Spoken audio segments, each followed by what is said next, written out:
Apa yang membuat orang sales takut untuk menawarkan produk atau untuk menjual produknya? Yang membuat mereka takut adalah mereka takut ditolak. Ya, ditolak, dimarahin customer, di-reject customer, customer tidak mengindahkan atau tidak menggubris apa yang mereka ingin sampaikan dan sebagainya. Terus takut ditinggalin orang, takut ditinggalin teman dan sebagainya gara-gara kita jualan ya. Akhirnya mungkin gara-gara itu kita persahabatan jadi mungkin kurang dekat lagi dan sebagainya. Jadi ada banyak ketakutan-ketakutan di dalam pikiran kita kalau kita ingin menjual sesuatu. Apakah Anda merasakan seperti itu? Anda menjual sesuatu apapun, wah nanti kalau dia nggak suka gimana ya? Kalau dia nggak mau gimana ya? Kalau dia misalnya ya kurang cocok dan sebagainya, akhirnya dia mereject saya gimana? Atau akhirnya dia menghindari saya gimana? Jadi banyak ketakutan-ketakutan dalam pikiran kita. Bahkan bukan hanya jual produk ya, pada saat Anda ingin menyampaikan sesuatu, ingin memberikan satu ya masukan kepada atasan Anda mungkin atau kepada teman Anda nggak enak. Nanti kalau dia nggak suka gimana? Kalau dia marah gimana? Nanti kalau dia tiba-tiba mereject saya gimana? Kalau dia tiba-tiba langsung menolak saya gimana? Kalau dia bilang, itu mah saya udah pernah, kenapa kamu begini? Takut dan sebagainya. Jadi banyak ketakutan-ketakutan yang di dalam pikiran kita pada saat kita ingin menginfluence atau ingin mempengaruhi orang lain secara positif, ya kan? Apakah Anda merasakan seperti itu? Nah, dalam konteks ini saya akan jelaskan kepada Anda adalah bagaimana kalau saya sebagai orang sales, di mana saya harus bisa membangun satu relationship sebelum kita bisa menjual produk kita. Nah, di sini akan saya kasihkan tipsnya kenapa kita banyak ditolak dan bagaimana caranya supaya kalau kita ditolak ya ataupun kalau kita tidak diterima idenya, kita tetap bisa closing. Nah, bagi Anda yang baru pertama kali nonton channel saya, Anda bisa nonton dulu, jangan lupa Anda komen dan jangan lupa Anda klik tombol subscribe supaya Anda juga bisa mendapatkan video-video yang terupdate dari saya. Karena saya percaya kalau Anda belajar terus, Anda makin sukses. Dan jangan lupa Anda bisa sharing ke teman-teman Anda. Saya percaya sharing is caring. Ditolak ya, kalau Anda dengar kata ditolak atau sebelum Anda menawarkan sesuatu atau Anda menjual sesuatu, Anda udah pikir nanti kalau ditolak gimana, nanti kalau customer nggak suka gimana, nanti kalau customernya marah gimana. Jadi di pikiran kita udah ada pikiran gitu. Nah, pertanyaan gini, kalau di pikiran kita udah ada pikiran takut ditolak, takut dimarahin, takut di reject dan sebagainya, akankah kita positif, akankah kita punya confident untuk kita bisa menjelaskan apapun kepada prospek atau kepada siapapun? Jadi kalau ada fear, ada ketakutan ya, kita tidak bisa confident, malah kita jadi gugup. Dan kalau kita gugup, terkesan kita tidak punya power, punya confident untuk bisa membawakan ataupun menjelaskan produk kita. Nah, disitulah customer rasa, saya tidak percaya, saya tidak trust kamu, maka saya tidak akan beli dari kamu. Apapun itu, ya. So, ditolak bukan hanya di dalam konteks pekerjaan sales, tapi ditolak bisa jadi dalam pekerjaan, dalam keseharian kita. Mungkin kita punya ide ditolak, kita punya masukan ditolak, kita punya pendapat ditolak, kita punya satu ya pemikiran juga ditolak atau dibully dan sebagainya. Banyak orang-orang yang merasa terbully atau tertindas atau mungkin merasa saya tidak pernah dihargai dan sebagainya, itu termasuk penolakan. Nah, karena orang trauma dengan penolakan, maka dia tidak confident. Karena dia tidak confident, maka tidak bisa menjual dan apalagi closing. Nah, pertanyaan gini, bagaimana dong kalau gitu? Kalau saya tahu bahwa ini akan ada penolakan. Jadi gini, penolakan itu bukan penolakan. Penolakan sama dengan pembelajaran. Penolakan sama dengan pembelajaran. Jadi mereka kenapa tidak setuju? Karena mungkin ada beberapa hal pembelajaran kita. Satu, kenapa bisa ditolak? Satu, tidak ada chemistry. Tidak ada chemistry artinya mungkin nggak nyambung. Mereka cerita apa, Anda cerita apa, nggak nyambung. Jadi pada saat Anda ngobrol dengan teman atau Anda ngobrol dengan prospek, mungkin obrolannya itu nggak kena di mereka, kurang pas gitu kan. Pada saat cerita, oke, saya mungkin mengerti begini-begini. Saya misalnya dia ngerti tentang istilah-istilah tertentu. Wah, ini namanya bisnis begini-begini. Anda mungkin istilah-istilah tertentu tidak bisa nyambung. Jadi tidak connect gitu kan. Misalnya dia cerita gini, saya tuh di bisnis saya tuh ya kebanyakan tuh masalah-masalah utamanya di karyawan ya. Lalu dalam karyawan kita sudah melakukan banyak hal-hal yang kita sudah lakukan, kita ada pembenahan, kita ada memberikan motivasi, juga kita berikan training, dan kita berikan satu program khusus untuk bisa membuat mereka semakin berkembang. Terus Anda cuma jawabnya gini, iya Pak, bagus juga Pak, itu memang setuju Pak, namanya training harus diberikan. Itu sih oke, tapi mungkin kalau Anda sambung dengan beberapa kata-kata, Pak, iya memang Pak, training itu perlu, dan banyak perusahaan-perusahaan juga yang di training, ya, dampaknya memang lebih efektif karyawannya dan bisa lebih produktif secara pekerja, jadinya perusahaan semakin bagus. Nah, kalau ditambah dengan ada kalimat itu ataupun ada insight itu, mungkin lebih nyambung. Ya, jadi mungkin bukan cuma sekedar komen sih. Ya, saya ngerti nih, Olimpiade kemarin tuh luar biasa ya. Ada pemenang-pemenang dan sebagainya. Indonesia memenangkan perunggu dan sebagainya. Nah, pada saat mereka cerita itu Anda juga masuk. Iya memang ya, pertandingan bulu tangkis itu memang salah satu pertandingan yang memang diunggulkan ya, dan kita bersyukur bahwa dapat perunggu dan sebagainya. Jadi bisa masuk, bukan hanya sekedar iya Pak, keren Pak, bagus Pak. Jadi kalau begitu kurang chemistry. Ya, chemistry itu adalah didapatkan bukan hanya Anda cuma memberikan komen, memberikan positif stroke, iya, bagus, oke, tapi juga Anda ada komennya, ada semacam insight dari Anda yang dimana customer rasakan ini nyambung ngobrol dengan Anda. Ya, bisa jadi begitu. Jadi chemistry itu tentunya bukan hanya sekedar iya dan setuju, tetapi juga ada bahasa-bahasa tertentu ataupun term-term tertentu yang customer rasakan Anda ngerti. Jadi betapa kita sebagai orang sales harus punya wawasan. Tidak harus kita mengerti dan spesialisasi di bidang itu, tapi kita harus mengerti dan membuka wawasan kita tentang apapun yang mungkin ada relate dengan prospek kita. Pengusaha apalagi, kalau kita bicara pengusaha tuh wawasannya luas. Ya, bisa bicara dari sisi politik, dari sisi olahraga, dari sisi bisnis, dari sisi keuangan, dari sisi investasi. Banyak hal yang kita bisa invest waktu kita belajar untuk membuka wawasan kita, untuk mengenal bukan hanya karakternya seperti apa, orangnya gimana. Iya, itu pasti penting, tapi wawasan kita juga harus bisa terbuka sehingga kita ngobrol sama orang ini bisa ngerti dari berbagai macam angle. Itu namanya chemistry. Pernah nggak Anda alami, Anda datang ke misalnya satu pertemuan ya, atau satu gathering ya kan, Anda ketemu dengan berbagai tipe karakter orang, dengan karakter mereka, dengan berbagai tipe bisnis dan sebagainya. Pada saat Anda mingle ya, ketemu dengan berbagai tipe pengusaha, Anda rasakan nggak pada saat Anda ngobrol dengan dia 10 menit, 5 menit dan sebagainya, Anda rasakan ada chemistry nggak? Atau ngobrol cuma basa-basi, iya Pak, ya setuju Pak, ya bagus Pak, terus udah gitu pindah ke tempat lain, nggak ada chemistry apa-apa, cuma perkenalan, kasih tahu Anda kerja di mana, ataupun usaha apa, ataupun profesi apa, udah selesai, pindah ke yang lain-lain. Nggak ada satu chemistry.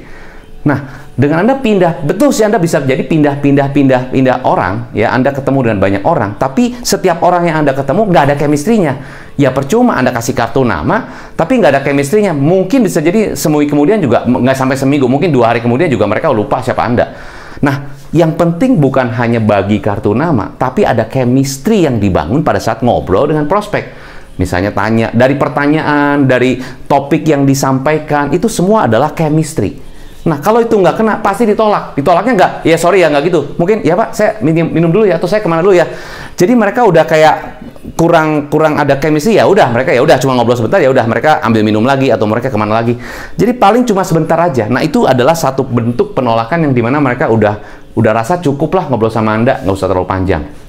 Itu chemistry. No trust. No trust itu tidak ada satu kepercayaan, tidak ada satu trust. Trust itu gini, dari obrolan, dari percakapan, dari mungkin gaya Anda cerita dan sebagainya, mereka tidak rasakan mereka percaya gitu loh dengan Anda. Ya, mungkin kalau Anda rasakan, lihat dari ngobrolan ya, dari Anda cerita tuh kayaknya ini ngomongnya asal ngomong aja nih, kayaknya pepesan kosong nih, kayaknya nggak ada datanya, nggak ada buktinya, ini cuma kayak ya manis-manis aja. Mereka bisa rasa. Tapi kalau Anda ngomongnya ada bukti, ada data, ada angka, ada statistik misalnya gitu kan, dan ada satu proven gitu kan. Nah, itu mereka rasa, wah ini ada kepercayaan. Jadi Anda waktu cerita dengan mereka itu, mereka bisa percaya karena apa yang Anda omongkan itu berdasarkan bukti, fakta, bukan katanya. Ya kan, kalau katanya kan jadi ya seperti kayak gimana ya, bintang kecil katanya di langit yang biru katanya sangat banyak, katanya menghias angkasa katanya. Kan kalau katanya ya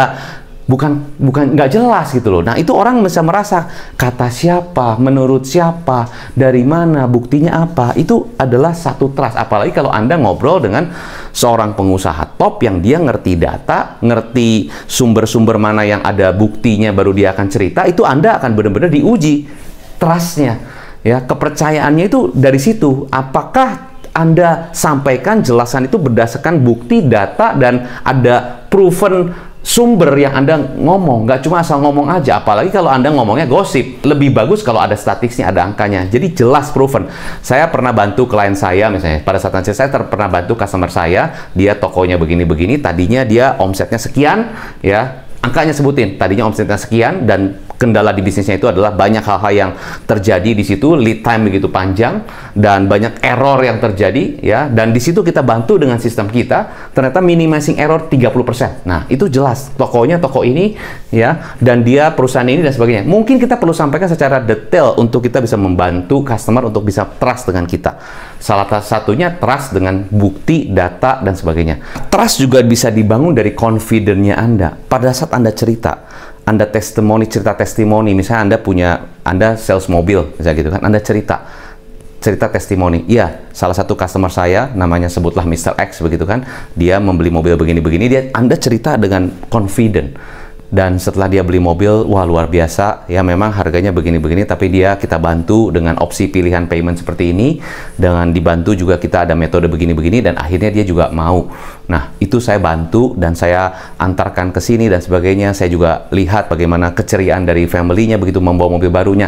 Jadi, pada saat kita cerita itu, kita ceritanya bukan ngarang, bukan bohong, tapi kenyataan berdasarkan experience. Kalau kita cerita berdasarkan experience, customer akan rasa ini Anda ngomong dengan benar, dengan jujur.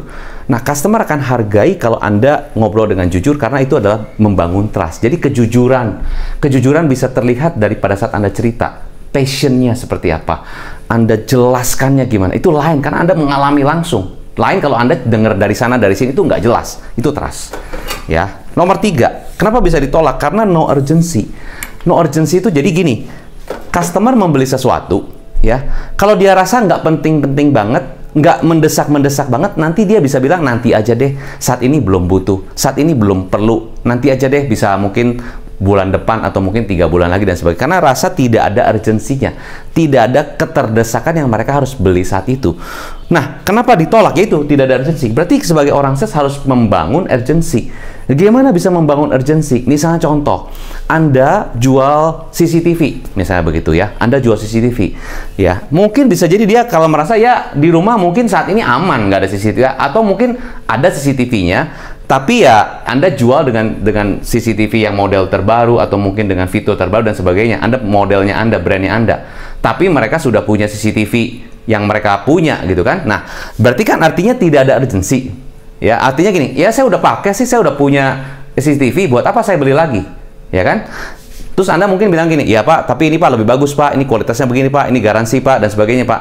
Jadi Anda terus fokus kepada fitur keunggulan dan satu, ya mungkin hal yang berbeda dibandingkan CCTV yang ada di rumah dia. Itu jelas membuat dia tidak kena urgensi. Itu membuat dia, informasi aja. Oh, saya tahu, berarti kamu CCTV-nya lebih ada begini, ada fitur begini, ada manfaat begini. Bagus sih, tapi saya udah punya. Gitu loh. Saya udah punya di rumah CCTV-nya. Bukan itu yang saya mau. Yang saya mau adalah saya punya di rumah. Kenapa saya harus beli dari kamu? Karena urgensinya apa? Berarti Anda harus ngomong dari sisi mana? Ngomong dari sisi, iya sih Pak, betul Bapak sudah punya CCTV. Tapi pertanyaannya Pak, CCTV yang di rumahnya itu, apakah ya saat ini ada fitur-fitur yang dimana Bapak bisa mendeteksi kapanpun nggak? Misalnya contoh, kalau internet, misalnya CCTV yang di rumah itu mengandalkan WiFi di rumah. Nah, sedangkan WiFi di rumah itu kadang-kadang naik turun, ya kecepatannya naik turun, sehingga kadang-kadang bisa kelihatan, kadang-kadang nggak kelihatan, nggak kelihatan. Itu kan naik turun Pak. Jadi kadang-kadang waktu Bapak misalnya lokasinya di mana, Bapak nggak bisa lihat rumah Bapak karena naik turun misalnya. Nah, kita punya CCTV, itu Bapak dimanapun di lokasi yang tidak terjangkau pun tetap Bapak bisa pantau, dan gambarnya bisa sangat jelas, dan kita bisa 360 misalnya begitu, dan gambarnya sangat-sangat jelas dan sebagainya. Jadi tidak mengandalkan WiFi misalnya gitu, karena kita punya teknologi begini-begini, ya kan? Nah, bagusnya adalah kalau kita pakai CCTV yang seperti ini, satu, Bapak jadi tidak takut lagi, Bapak lokasikan, Bapak kan orangnya mobile di mana-mana segala macam, Bapak jadi tidak perlu takut lagi kalau Bapak tidak bisa memantau CCTV. Tapi kalau Bapak dengan CCTV yang sekarang, ya saya sih nggak apa-apa kalau Bapak pakai yang itu. Cuman Bapak jadi kadang-kadang kan jadi khawatir kan, kadang-kadang kalau saya bisa lihat, bisa nggak, bisa lihat, bisa nggak, betul nggak Pak? Nah, akhirnya kan Bapak jadi was-was juga kan. Nah, akankah Bapak lebih tenang kalau Bapak punya CCTV yang tidak mengandalkan WiFi di rumah? Jadi Bapak bisa tinggal rumahnya, WiFi-nya pun bisa dimatikan juga nggak apa-apa, tapi tetap kita bisa connect. Gimana? Kita punya teknologi begini, contohnya. Jadi orang yang tadinya tidak terfikir mau ganti, gara-gara ada satu urgensi, iya ya, saya akan lebih tenang sih. Ya, ketenangan itu kan adalah sesuatu hal yang dia pasti pengen. Sekarang gini, kalau Anda tinggalkan rumah dengan gembok, dengan Anda tinggalkan rumah dengan safety door lock, mana yang bikin Anda lebih tenang? Ya, tentu dengan door lock. Karena smart door lock, karena semuanya sudah smart, segala macam, semua masuk rumah semua sudah smart. Jadi semua lebih sulit untuk orang masuk ke rumah Anda karena punya password tertentu dan sebagainya. Akan lebih tenang mana? Anda pakai gembok biasa sama pakai smart lock? Ya jelas lebih tenang pakai smart lock. Contohnya. Jadi ketenangan itu membuat sense of urgency sehingga mereka berpikir, iya ya, kalau saya pakai ini terus akan saya nggak semakin tenang. Tapi kalau saya pakai yang ini, bisa jadi saya semakin tenang, semakin safe. Nah, kalau saya semakin safe kan lebih bagus. Anda jual sistem. Ya Pak, dengan sistem sekarang oke sih, tapi Bapak akan lebih safe nggak kalau dengan sistem ini? Satu, minimizing error, kita ada garansi, kita 24 jam service dan sebagainya. Bapak akan lebih tenang nggak ninggalin bisnisnya misalnya. Jadi dengan ada itu, orang jadi berpikir, boleh juga nih, minimal saya explore dulu apa yang lebih bagus buat saya, kenapa itu lebih buat saya safe. Karena safe itu sesuatu urgency. Orang pengen lebih safe, gitu kan? Itu paling penting ya. Jadi urgency itu bukan hanya oke Pak, diskon sekarang Pak, benefitnya sekarang Pak, kalau beli sekarang diskon sekian, kalau besok naik. Iya, itu udah umum, tapi itu tuh barang komoditi. Untuk beberapa barang-barang tertentu, itu yang orang beli, yang cari urgency bukan hanya dari sisi diskon potongan, tapi dari sisi ketenangan, kenyamanan dan sebagainya. Itu orang beli ya. Pride itu juga sama orang beli ya. So, nomor 4, no pain. Tidak ada rasa mereka, ya saya juga nggak beli sekarang juga nggak apa-apa, nggak ada ruginya juga ya. Jadi Anda jelasan panjang lebar, wah mau segala macam, ini Pak bagus Pak begini-gini, tapi merasa mereka nggak ada pain-nya, nggak ada merasa gini, pain itu gini. Jadi kalau saya beli sekarang untung, kalau saya belinya nanti rugi. Jadi nggak ada satu pain. Jadi kalau nggak ada rasa pain ya nanti aja, nggak usah sekarang. Mirip sama urgency, tapi pain itu adalah sesuatu yang dia rasa kalau saya nggak cepet-cepet lakukan sekarang, saya akan menderitanya lama. Itu pain. Saya akan merasa saya tuh kayak wah kurang nyamannya tuh akan lebih parah gitu loh. Itu pain. Jadi pain itu adalah sesuatu yang membuat mereka saya gerak langsung, saya langsung jalan. Kalau nggak saya menderita. Ya. Nah, pain itu penting pada saat Anda jelaskan ya pada customer. Tentunya nggak setiap produk kita bisa fokus kepada pain-nya. Ya kalau kita jual rumah, pain-nya apa? Kalau jual rumah, pain-nya apa? Coba saya tanya kepada Anda. Silakan Anda tuliskan di komen. Kalau Anda jual rumah, pain-nya di mana? Pain atau pleasure bisa juga. Jual rumah, pain pleasure-nya di mana? Coba silakan Anda tulis di komen. Jelas. Kalau saya jual rumah, ya, pertama-tama orang beli rumah untuk apa? Apakah hanya untuk beli rumah, atau orang beli rumah untuk invest, atau orang beli rumah untuk apa? Apa yang mereka rasa? Apa yang mereka rasa benefit, atau apa yang mereka rasa pain dengan kondisi sekarang? Jadi yang difokuskan bukan fitur rumahnya, bukan fitur keunggulan dan sebagainya. Itu betul, tapi bukan hanya itu. Anda masih tahu kondisi orang ini sekarang gimana? Dengan kalau mereka memiliki rumah ini kondisinya apa yang berbeda. Nah itulah yang disebut dengan pain. Artinya gini, bisa jadi mungkin dengan kondisi sekarang mereka mungkin kurang nyaman, mungkin ada mereka rasa kurang pas, kurang gimana. Nah dengan memiliki ini Anda rasa ini semua ada benefit, ada satu hal yang membuat mereka semakin lebih ya mendapatkan sesuatu yang mungkin itu achievement dan sebagainya. Nah itu bisa jadi pain ya. Nah jadi poin saya adalah begini, ada 4 hal kenapa saya ditolak. Dan kenapa customer tolak mentah-mentah saya? Walaupun saya udah semangat, saya sangat-sangat menggebu-gebu jualan, dan saya memberikan informasi yang jelas dan sebagainya, saya mungkin hafal product knowledge, tapi bukan itu yang dicari customer. Ternyata, customer cari ini. 1, cari chemistry.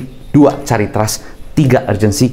4, pain atau pleasure. Sell me this pen adalah itu untuk mentes Anda sebagai seorang sales. Apakah Anda menjual fitur, benefit, advantage, atau Anda fokus kepada apa yang dicari customer, needs-nya apa. Jadi tes kepada sales, sell me this pen. Saya fokus pada keunggulan, fitur dan sebagainya. Itu customer nggak kena. Tapi kalau di situ kalau Anda fokus kepada needs, berarti Anda harus tanya, Pak, Bapak menggunakan pen berapa sering? Apa dalam kondisi apa? Dalam konteks apa Bapak sering menggunakan pen? Oh, waktu tanda tangan kontrak atau pada saat saya sign satu dokumen, itu dokumen penting. Nah, berarti kan seberapa bernilai pen itu untuk Anda? Seberapa itu membawa satu pride buat Anda pada saat Anda tulis itu. Nah, itu adalah kebutuhannya secara pride. Jadi, balik lagi. Yang customer beli is not the product, is not the feature, is not the keunggulan, is this. If you know this, then penolakannya akan berkurang. Bukan saya bilang tidak ada penolakan, pasti ada penolakan. Nah, disitulah Anda harus bisa dance with objection. Disitulah Anda harus bisa bagaimana caranya supaya keberatan Anda bisa handle dengan baik. Ya, ada beberapa video saya tentang bagaimana mengatasi keberatan. Nonton video saya adalah 4S dan 2C. So, bagaimana supaya Anda tidak ditolak? Ya, pastinya Anda ditolak. Cuman untuk menurunkan penolakan, fokus kepada 4 hal ini. No chemistry, Anda bangun chemistry-nya. No trust, no urgency, no pain, Anda fokus kepada 4 ini. Nah, semoga apa yang bisa saya bagikan dalam video ini bisa membuka wawasan Anda sebagai orang sales, dan bukan hanya orang sales. Anda yang saat ini ingin menjual sesuatu, menjual ide, menjual pemikiran, menjual konsep, menjual pendapat, dan sebagainya, Anda bisa mendapatkan closing dari siapapun yang Anda akan jelaskan. So, closing is not just for sales, tapi closing is for everyone. Ya, many people have great ideas, but not many people have great ideas that can sell the idea.